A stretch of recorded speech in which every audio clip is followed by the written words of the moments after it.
trying to develop relations in the economic and the people-to-people sector. Yes.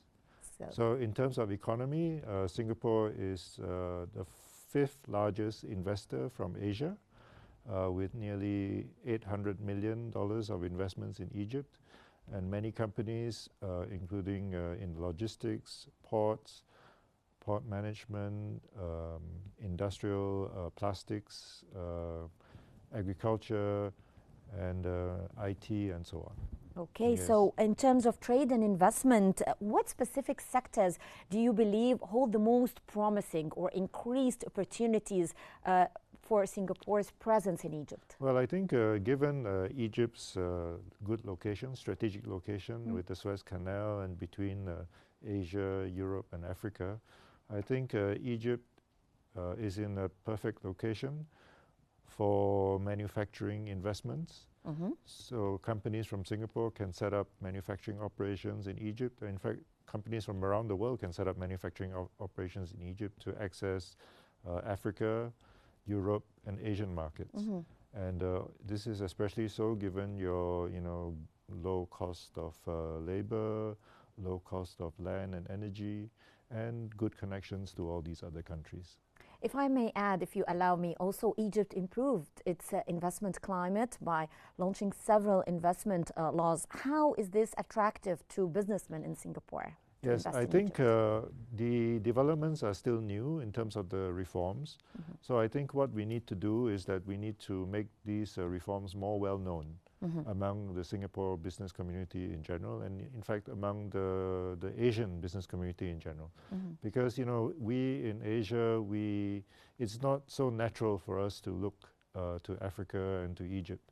So I think we need to make a stronger effort to make all these developments, the reforms, well known in our region. And I think we are making some progress, because this year, in fact, next month, we will have the 2nd Africa-Singapore Business Forum in Singapore.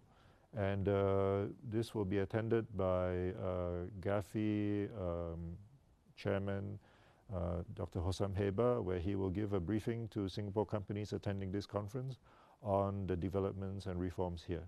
So I think this will be a good first step. And I'm planning also to have a business delegation coming to Egypt later this year. Excellent news. Yes. Excellent news. Now let's move to the regional issues. Now Egypt, of course, plays a leading role when it comes to regional issues and crises. If we're talking about Gaza in particular, Egypt plays a leading role in peace efforts and humanitarian efforts as well. I want to know Singapore's view regarding Egypt's efforts in the region, particularly in Gaza.